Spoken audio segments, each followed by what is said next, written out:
So mga kapatid, welcome sa ating Morning Revival Preview. At ang schedule natin ngayon ay Week 2, Day 1. So ang title ng ating Morning Revival for this week ay The Result of Our Justification, the Full Enjoyment of God in Christ as our Life. So maganda to. No, sapagkat tayo ay na-justified na, ano ba ang resulta nito? Parang ganyan yung topic ngayon. O yung ating justification, no, ano ang bunga nito? Anong nangyari pagkatapos tayong ma-justify? No, at alam natin na justify tayo through faith.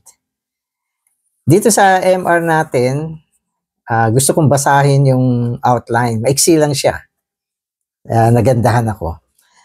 So sabi dito sa outline natin, justification is God's action in approving us according to His standard of righteousness. The believer's righteousness is not a condition that they possess in themselves, but a person to whom they are joined, the living Christ Himself.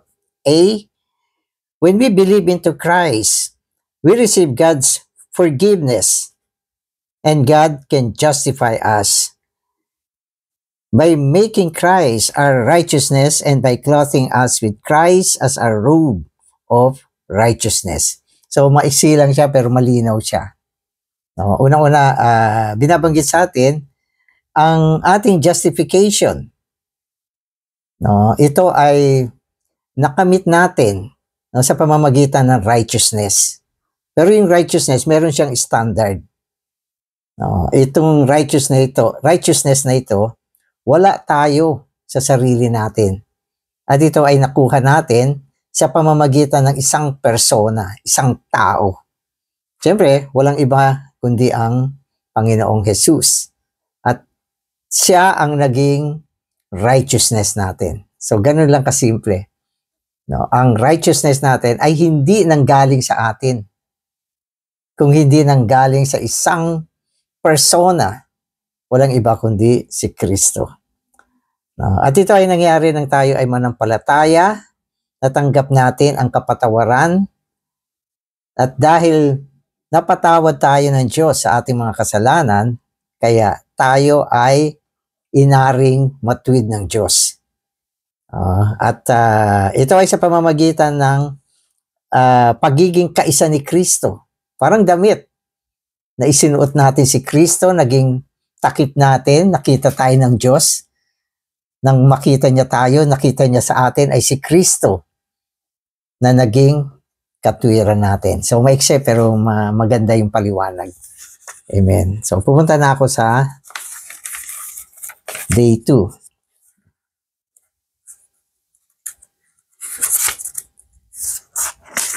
So ulit ang ating schedule ngayon ay week 2 na, day 2.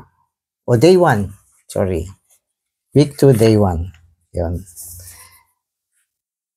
So, babasahin ko na yung mga Bible verses natin. Romans 3:24-26.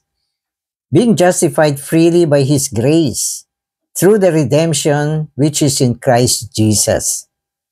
So, ang ating pagiging matuwid o tayo ay inaring matuwid. O, ito ay sa pamamagitan ng biyaya. No, at sa pamamagitan ng katubusan na kay Kristo Jesus. So una, ito ay sa pamamagitan ng biyaya. At yung biyaya naman ay batay sa katubusan na isinagawa ng Panginoon para sa atin. With a view to the demonstrating of His righteousness in the present time, so that He might be righteous and the one who justifies him who is of the faith of Jesus. So marami mga ilang puntos na involved dito. So binanggit yung biyaya, binanggit yung redemption, binanggit na si Kristo ang ating katwiran, no? At binanggit naman yung pananampalataya na wala iba kundi si Jesus din. So lahat ng ito merong kinalaman sa pagiging inaring makatwiran natin. Amen. Justification is God's action in approving people according to His standard of righteousness. His righteousness is the standard, not ours. How high is God's righteousness? It is unlimited. Can you be approved by God according to your righteousness? This is impossible.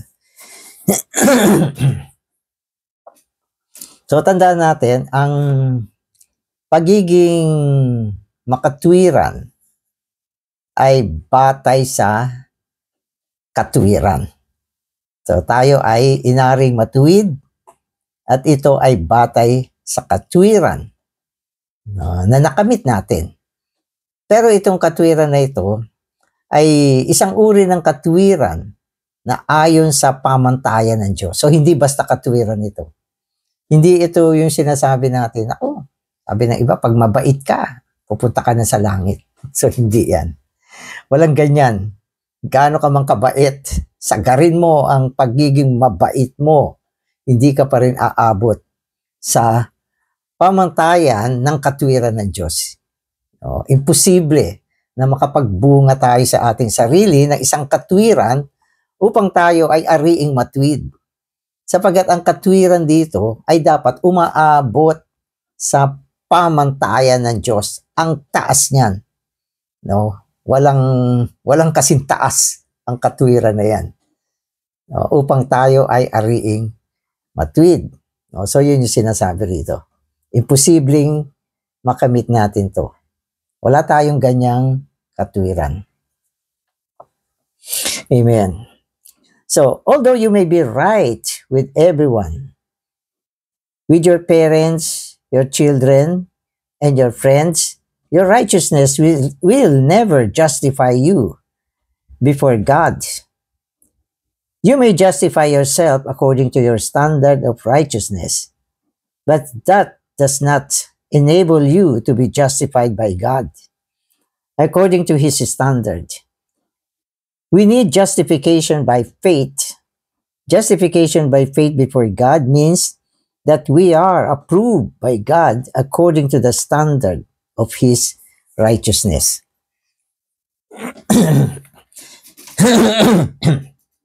So ganito. Pwedeng mangyari na pinagbutihan mo yung pagiging righteous mo, pinagbutihan mo, sinagad mo na sa paningin mo, naging matuwid ka na sa lahat ng tao, kaibigan mo, sa magulang mo, sa asawa mo, sa mga anak mo. Wala na silang masasabi sa iyo. Talagang matuwid ka na. So, paano mo gagawin yan? Mahirap yan. Mahirap yan. Mahirap maabot yung isang katwiran na maging tama ka sa lahat.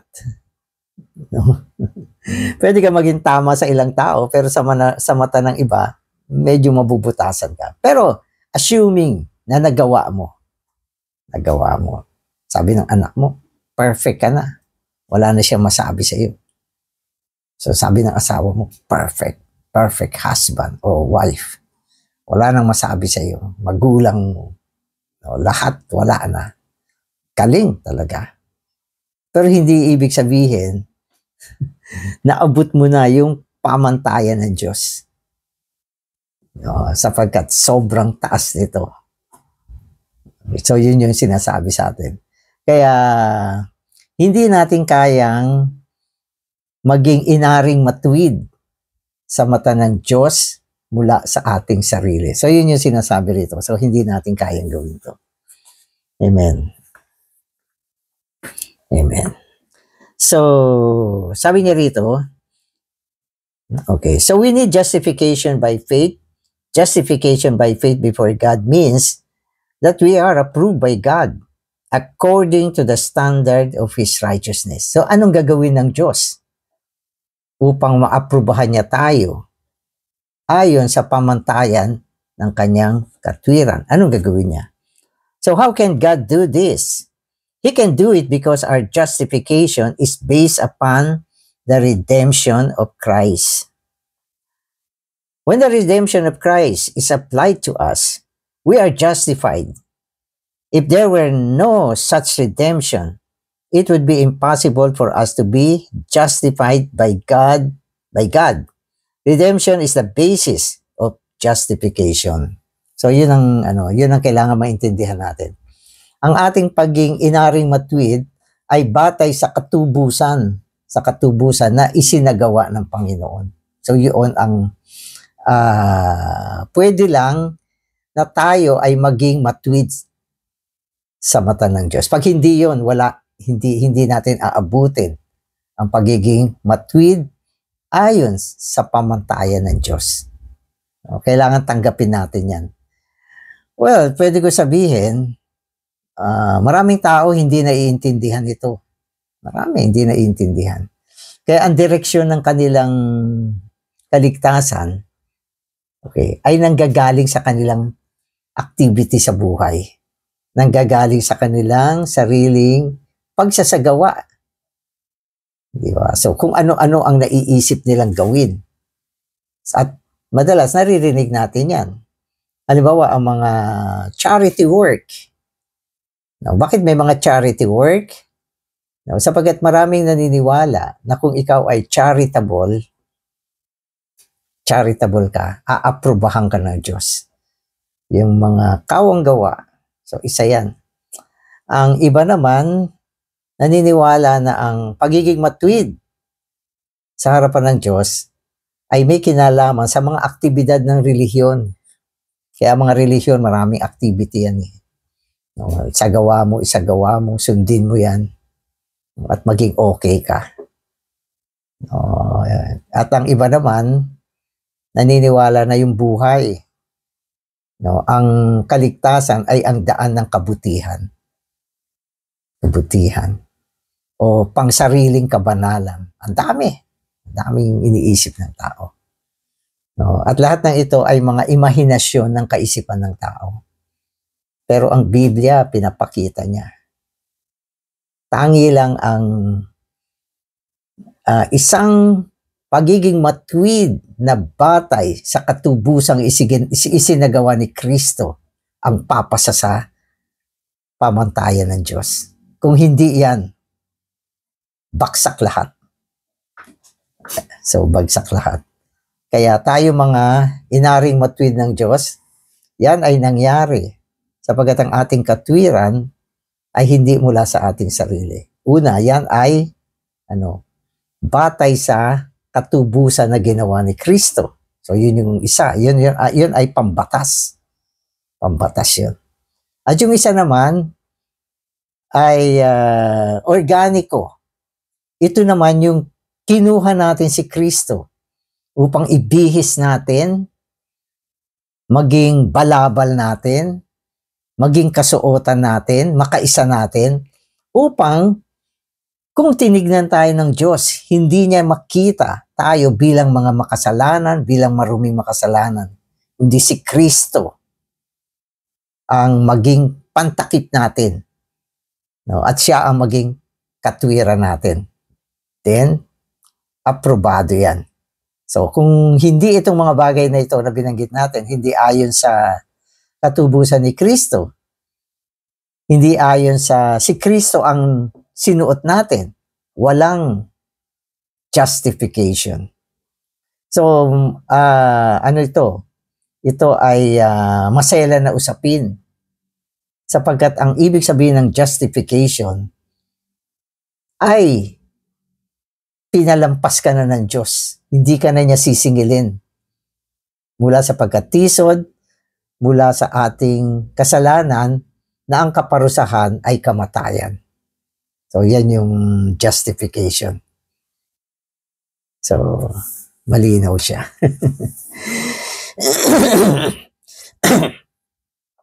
Gusto kong magdagdag ng paglalarawan tungkol dito.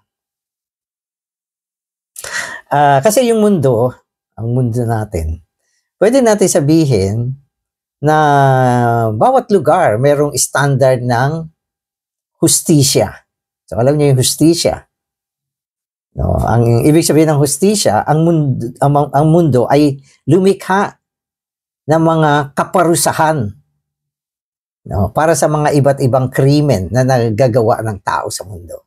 At kapag na-serve ng tao yung parusa para sa kanyang krimen, sasabihin ng tao ay nakamit na ang hustisya. So parang ganyan. Di ba? Kung halimbawa, ang isang tao, nakagawa siya ng krimen, heinous crime, at ang katapat nito ay kaparusahan ng capital punishment. Ngayon sa mundo, iba-iba naman ang capital punishment eh. Meron yung capital punishment ay kamatayan. No? Pero ang Pilipinas, walang ganyang capital punishment. Sa atin, ang perpetual reclusion ay habang buhay na pagkakulong. Okay na yon. So, iba-iba. Pero meron tinatawag na capital punishment para sa mga nag-commit ng heinous crime. So, halimbawa, ang isang tao, nakagawa siya ng krimen. So, hinatulan siya ng batas na mamatay. Kamatayan ang hinatol sa kanya. Pagkatapos na ma-execute yung hatol, namatay na yung tao. So, lahat ng tao, kontento na. Sasabihin nila, naihain na ang hustisya. Tapos na yun. So, ganun ang mundo. Pero yung standard ng Diyos, hindi uubra yan. Hindi uubra yan. Yan ay mababaw. Wala yan. Hindi makakapantay. So, ano naman ang hustisya ng Diyos? Ito, pakinggan nyo. Sa Biblia, sinabi niya, ang kabayaran ng kasalanan ay kamatayan. So, iisa lang ang parusa sa pagkatisod ng tao. Dahil lahat ay nagkasala. Hindi na pinag-uusapan dito malaking kasalanan, maliit na kasalanan. Basta nagkasala. Kamatayan. So, ganyang kalupit ang hustisya ng Diyos. Pero kailangan makita natin na hindi ito ordinaryong kamatayan. Sabi ng Biblia, ang tao pagkatapos mamatay ng minsan, meron pang ikalawa. Yun ang matindi. Yun ang matindi. So, ibig sabihin, sa mundo, pag namatay siya, physically, na-serve na yung kanyang, yung kanyang kasalanan na justify na siya. Pero sa Diyos, hindi. Una, mamamatay ang tao, physical, dahil sa kanyang kasalanan. Pangalawa, ang ikalawang kamatayan. Ito ay ang walang hanggang kamatayan. Ang lake of fire, ang tindi. Ang tindi. Hindi ba? So, ibig sabihin, yung kanyang yung tinatawag na kabayaran, malupit siya. So, dahil dito, walang kayang ibigay ang tao para ma-justify siya. Ang kaya lang niya ibigay ay yung physical death. Pero paano na yung ikalawang kamatayan? Anong ibibigay niya para siya makalusot dyan? So, wala. Di ba? So, kaya walang justification sa mundo. Pero ang Panginoong Jesus, binayaran niya yung kamatayan na yan, ng kanyang kamatayan. Siya lang ang pwedeng magbayad. Sapagkat ang kamatayan ng Panginoon ay kamatayan ng isang walang kasalanan. Kaya napaka-epektibo nito. Siya lang ang pwedeng mamatay para sa atin. At ang kanyang kamatayan ay isang kumpletong kabayaran sa ating pagkakautang. So yun. Kaya yung gawain ng justification ay nakasentro sa isang kamatayan. At mula sa kamatayan na yan, idinaloy niya ang dugo ng isang hindi makasalanan. Dahil diyan, naabot ng Panginoon ang pamantayan ng kahilingan, okay, ng patas. No? At ang pamantayan, no, ng katwiran na hinihiling ng Diyos. So, ang Panginoon lang ang nakaabot niyan. Kaya kung yung kamatayan ng Panginoon hindi ma-apply sa isang tao, hindi siya pwedeng maging makatwiran. So, yun. At siya ay naging espiritu. Nagbibigay ng buhay. Isang tao na kinaluluguran ng Diyos. Na sa mata ng Diyos, ito lang ang taong ito na makatwiran. At kinuha natin siya bilang balabal, pantakip, upang pag tinignan ka ng Diyos, hindi ka na niya makikita. No, bilang isang makasalanan, kundi ang makikita niya si Kristo na siyang katwiran natin.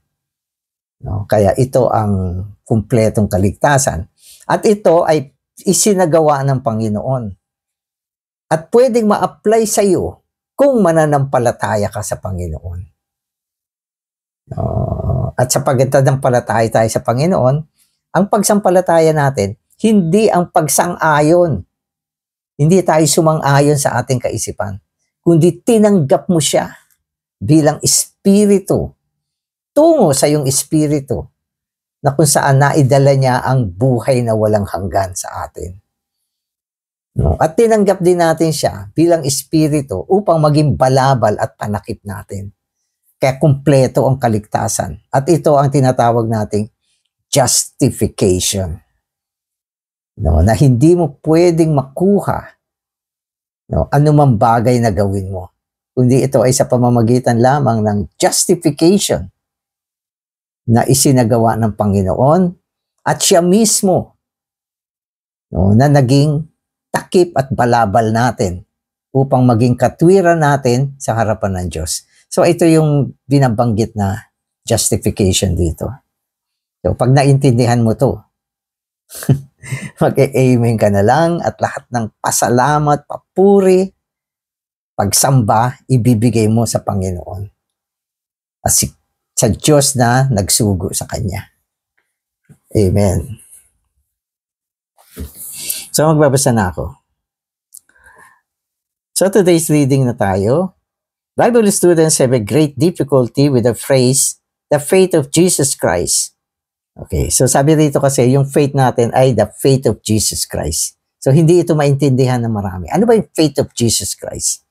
Sabi dito, some say that it means our act of believing in Christ Jesus. So una, sabi, yung faith of Jesus Christ, ito yung nagnanampalataya tayo kay Jesus Christ.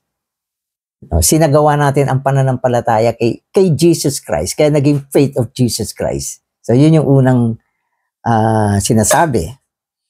Okay, others argue that it refers to the faith of Jesus. That faith of Jesus becomes ours. O, tagalugin ko. Pangalawa, sinasabi nila, ito yung faith ni Jesus na kung saan kinuha natin at naging faith natin. Faith ni Jesus, kinuha mo, naging faith mo, naging faith of Jesus Christ. So, dalawa na siya. Okay. O, ito. I would put it this way. Genuine believers, believing is to believe in the Lord. So, yung una, tama, believe in the Lord. Jesus by His faith. Okay yun. We believe in Jesus Christ by His faith. For we have no faith of our own. Okay. So, walang original faith. Walang taong sinilang na may faith. Kundi, ang faith na meron siya ay faith of Jesus Christ. So, yun lang ang faith na pwedeng meron siya. Wala nang iba. Okay. Ito na ako. So, okay. So, Jesus is the author and perfecter of our faith. So, kaya nanggaling sa Kanya yung faith natin. The righteousness of God has been manifested apart from the law by our believing in Jesus Christ. Amen. By His faith. Okay, so paulit-ulit yun. Yung faith na kung saan nanampalataya tayo ay nanggaling sa Panginoon at ito ay faith ni Jesus. We believe in Christ by His faith. Linaw. Not by our own. Not by our own. Christ is our faith. So, yung faith of Jesus Christ means, yung faith ay faith ni Jesus Christ. Okay? Na ginamit natin para tayo ay manampalataya. Hindi sa atin yon. Never say that you cannot believe. For you can believe if you want to. Do not try to believe by yourself, because the more you try, the less faith you have. Simply say, "Oh Lord Jesus, I love you. You are so good. If you do this, you will have faith immediately. We believe in Jesus Christ by His faith, and out of this faith and to this faith, the righteousness of God is revealed to all who believe." Amen. So maganda yung istorya ng faith. So sabi niya, dahil kasi tayo ay pinanganak na wala namang pananampalataya, kaya hindi natin kayang manampalataya. At kung pipilitin mo namang manampalataya na wala kang pananampalataya, so malabo din yon. So anong gagawin mo?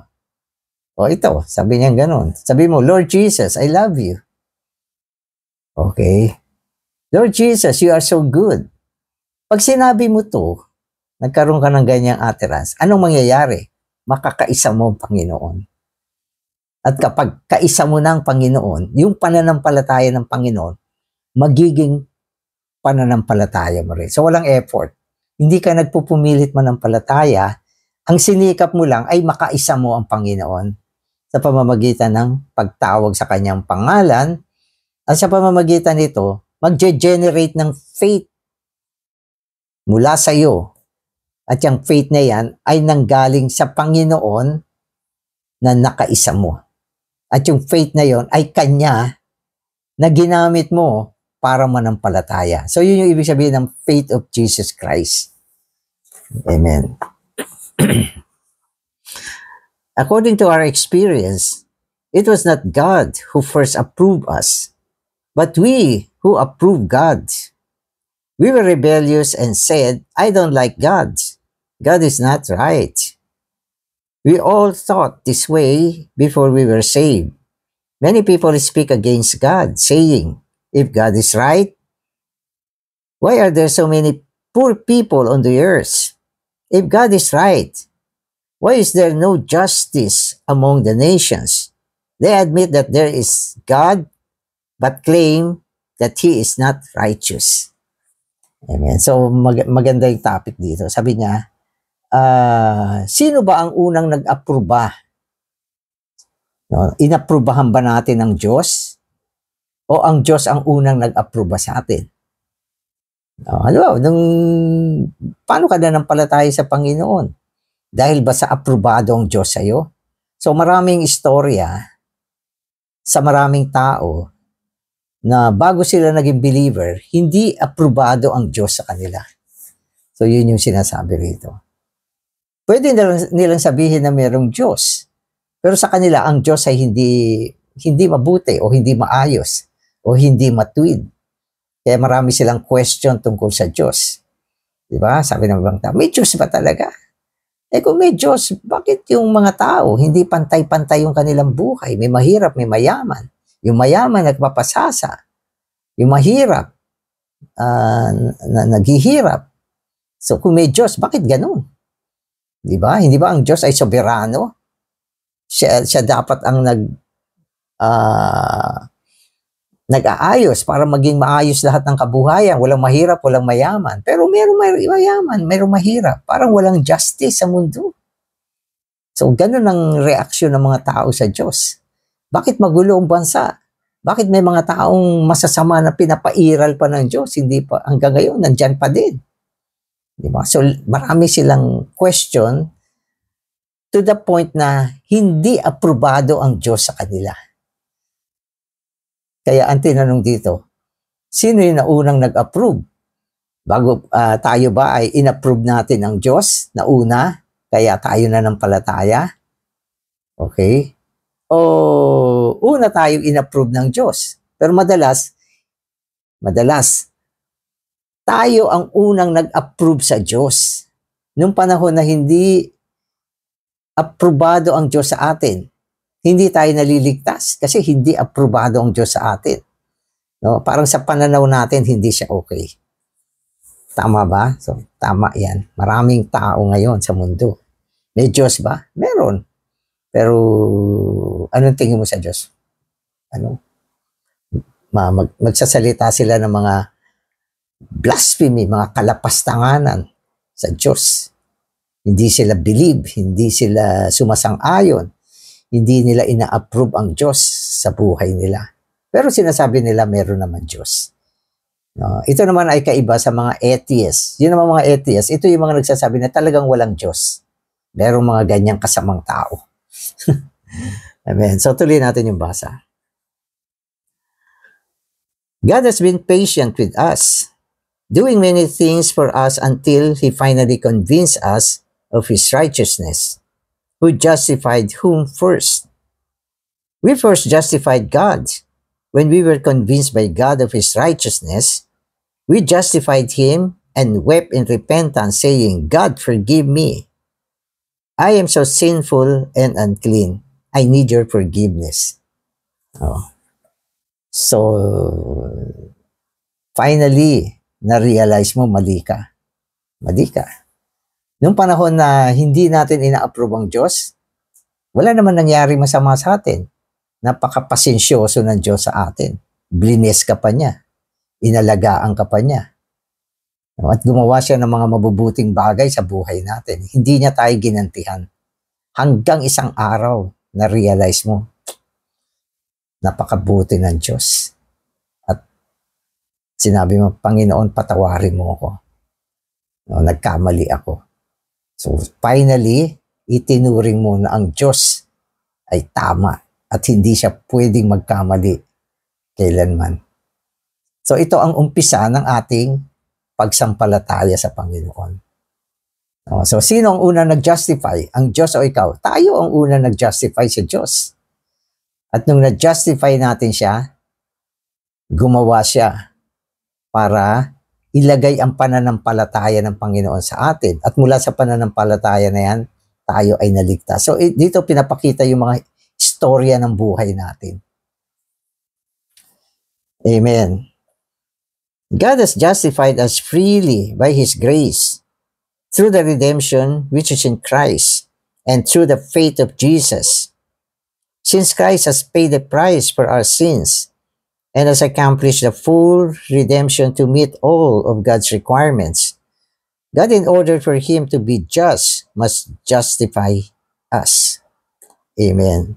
So, sabi niya, ang justification natin, ito ay freely by His grace. Freely. Binayaran mo ba? Hindi naman. Sapagkat ito ay grace. Ang grace, ang ibig sabihin niyan, isang bagay na binigay sa iyo nang hindi mo pinaghirapan. Of course, nanampalataya tayo, pero hindi naman consider yan na isang gawain na may kinalaman sa kaligtasan na isinagawa ng Panginoon. Ang believing by grace, ang emphasis niya, ang kaligtasan ay libre. Ito ay biyaya. Ito ay sinagawa ng Panginoon. At ito ay libreng ibibigay sa iyo kung ikaw ay mananampalataya.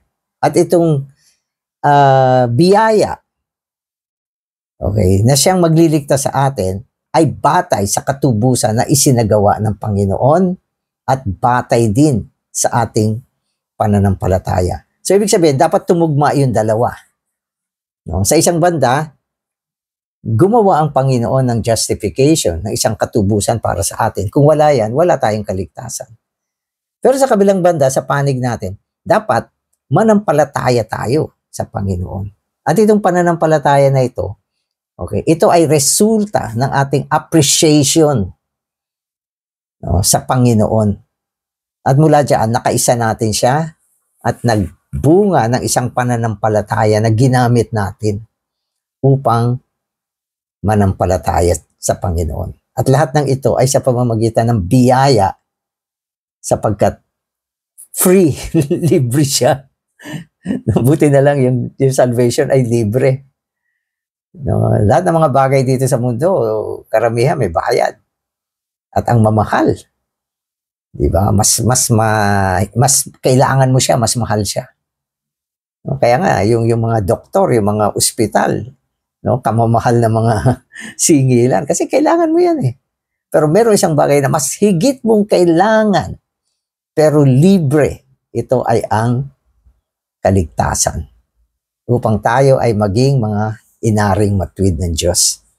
Amen. Okay, so on God's side, justification is by His righteousness.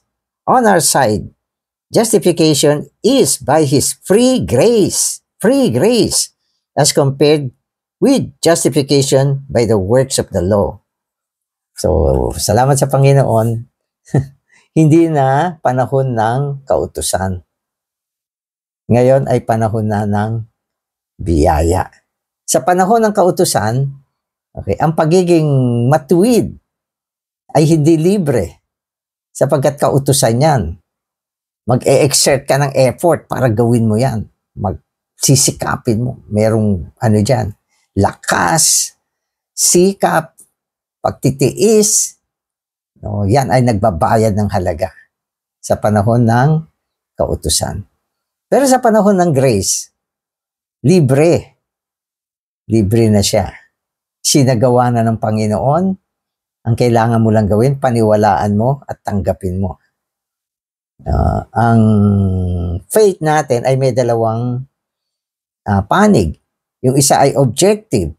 Ang objective, pinaniniwalaan mo yung ginawa ng Panginoon. Tinatanggap mo yan. Diyan, tama yan, sasabihin mo. No? At pinaniniwalaan mo kung sino ang Panginoon. Tama din yan. Yan lahat na yan ay objective. But subjectively, tinatanggap mo ang Espiritu na pumasok sa iyo at dalin ang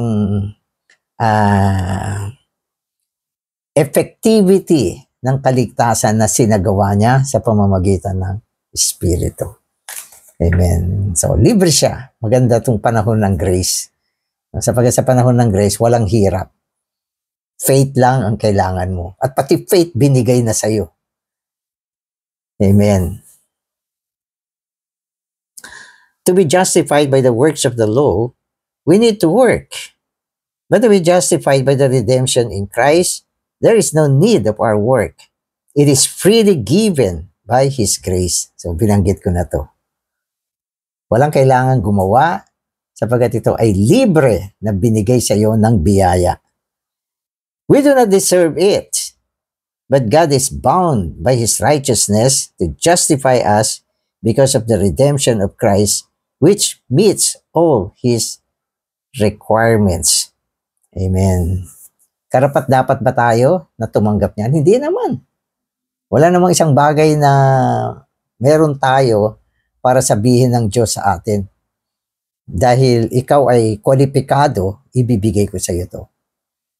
Hindi naman. Wala tayong qualification.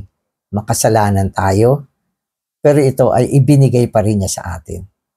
At nung tinanggap natin, ang Diyos ay obligado na patawarin tayo at ituring tayong matuwid dahil sa gawain ng Panginoon. Kapag nanampalataya ka, ililigtas ka ng Diyos. Okay, aariin ka niyang matuwid. Hindi naman pinag-uusapan yung gusto niya o ayaw niya. Kundi siya mismo. Kailangan niyang gawin yan. Sapagkat kung hindi ka papatawarin ng Panginoon, ng Diyos, at hindi ka niya aariing matuwid, hindi siya magiging righteous. So, hindi niya pwedeng gawin yon. Hindi niya pwedeng gawin yon. No? Hindi niya pwedeng sabihin na, ayoko sa'yo. Makasalanan ka sobra. Dami-dami mong kasalanan. Ano sasabihin mo? Panginoon, bayad na po lahat. Ha? Bayad na nga pala. So, okay ka na. So, ganun ganun katibay ang ating pananampalataya. Hindi ito depende kung gusto kang iligtas ng Diyos o ayaw niya. So, yun ang ibig sabihin nito. Hindi yun ang batayan. Na maging ang Diyos mismo, okay, kailangan niyang gawin ito, na ariin tayong matuwid, patawarin ang ating mga kasalanan, at ibigay ang buhay na walang hanggan sa atin. Sapagkat ang ating pananampalataya ay batay sa katubusan na isinagawa ng Panginoon. Ganyang katibay ang kaligtasan natin. No, sa mundo, walang matibay na bagay. No, sapagkat karamihan depende sa gusto ng tao o ayaw. Di ba? Pag ikaw ay may kahilingan sa isang tao, ibibigay niya sa iyo o hindi, nasa sa kanya yan. Pero tungkol sa ating kaligtasan, hindi ganun. Kapag ikaw ay nanampalataya sa Panginoon, tinanggap mo ang justification by faith, forgiveness of sin, eternal life, at lahat ng yan binigay sa atin ng Diyos.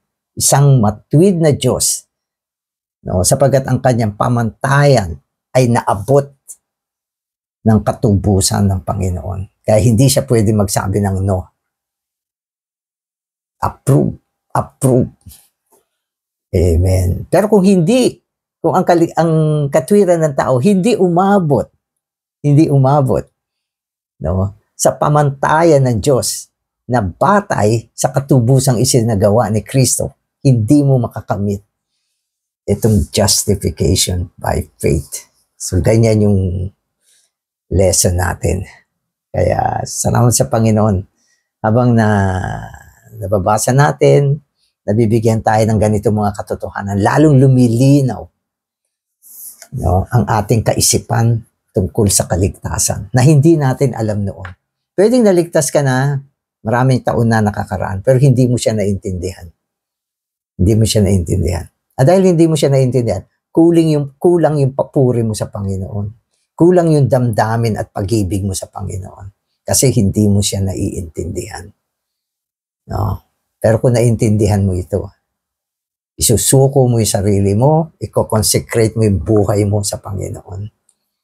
Sapagat kung wala siya, wala tayo ngayon. Amen. Salamat, Panginoon. Tinanggap ko ang justification. Hindi ayon sa aking gawa. Hindi ayon sa aking pagsisikap. Lahat ng aking pwedeng gawin at lahat ng aking pagsisikap ay walang kabuluhan. Sapagkat ito ay hindi aabot sa pamantayan ng Diyos. Subalit, salamat, Panginoon.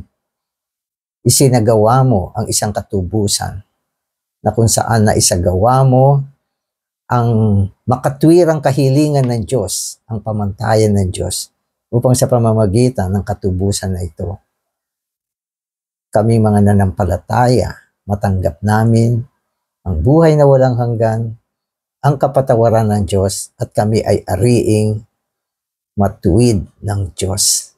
Amen. Amen.